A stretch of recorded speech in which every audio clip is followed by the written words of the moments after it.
Hello everyone, Kurt the Good Times Card Collector here, and this is another episode of Journey to 150K. In this episode, we're looking at how my card collection has changed from 50,000 cards to now 60,000 cards entered into the baseball card registry, or sports card registry. We will start by looking at the overall set composition as to baseball, football, basketball, and I think I have hockey. So baseball has not changed from 50 to 60K. It's still 93% of my collection. So those 10,000 cards did not change my baseball percentage. And also, as you can see, football also stayed the same. So nothing big to move the numbers from 50 to 60. And basketball as well stayed the same at 2%. And again, hockey brings up the rear with 1%. And as you can see, 50,610 cards to 60,207 cards.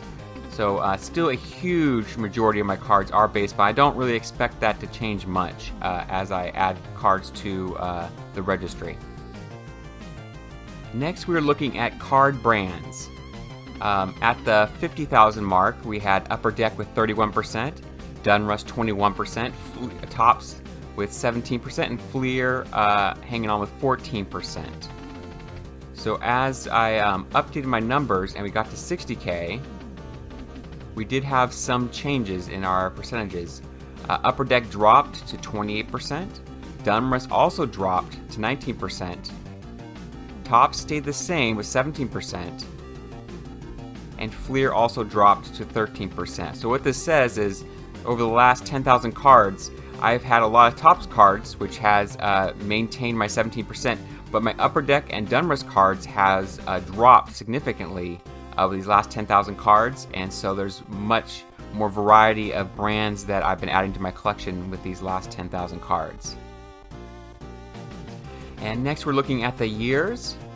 So at 50,000 we had 34% were 91, 12% 89, 10% 92, and 10% 1988.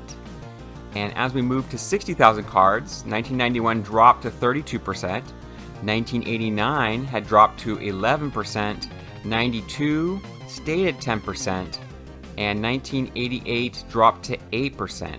So again, these main years of 91 and 89, I had less cards added as I had gone from 50 to 60,000, so their dominance has dropped a little bit at least, which I like to see some variety in the years I have in my set, not all be 1991.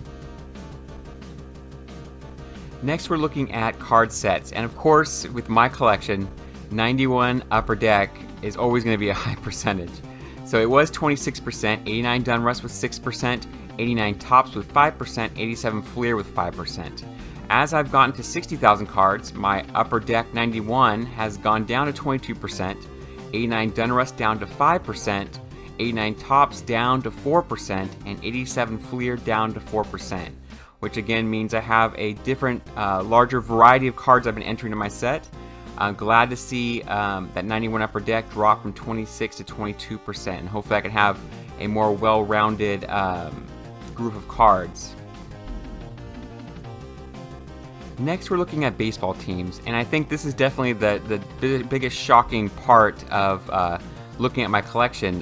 We have the A's, then the Mariners. The Yankees are now number 3, and they weren't on the list at all at 50,000. And fourth is the Cardinals, and then the Mets actually dropped off the list. So now with 60K, we have the Athletics still leading with 24-14. The Mariners in second, solid, with 23-04. Now I have the Yankees jumped up to number 3 at 22-72. And the Cardinals have still stayed in fourth place with the 22-41. While the Mets, who were on the list last time, dropped off the list, although I still have 2,233 Mets cards. It's kind of funny that the Mariners at the 50K is 1989, which was a great year for the Mariners, and that was just a random coincidence. But I still don't understand the teams. As we go through the next 10,000, I'm sure it might change again. It'll be interesting to see where I end up at the end. Next, we're going to look at my player collections. At 50,000, we had Ken Griffey Jr., Nolan Ryan, Mark McGwire, and then it was Tony Gwynn who actually dropped off the list, and Barry Bonds is now in the 4th spot, who was not on the list for 50,000. So Griffey went from 348 to 384.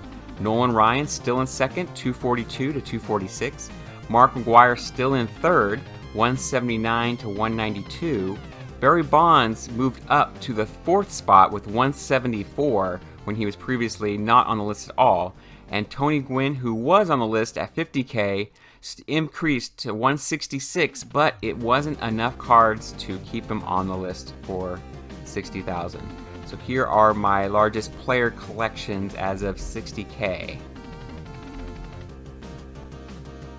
Next, we're looking at autographs, serial numbered, rookies, Hall of Famers, and Hall of Famer rookie cards. The first 3 are kind of change around depending on which cards I load up. Rookies, I like to look at 8% of my cards were rookies with 50,000, 9% Hall of Famers, and 103 Hall of Fame rookie cards. My rookies have stayed at 8%, my Hall of Famers have stayed at 9% of my collection, and my Hall of Fame rookie cards has increased from 103 to 125. And my autographs went from 6 to 10, which might have been from breaks or packs I've opened. Serial number cards 8 to 31, and I still have that one mem card, wherever that is, that I obviously have not gone through my relic box yet. But those numbers will change in the future at some point. Next up, we have our sets. At 60K, I had 1 new completed set. So far, right now I have 4 completed sets, 3 completed subsets, and 1989 Donruss was my new completed set at 60K.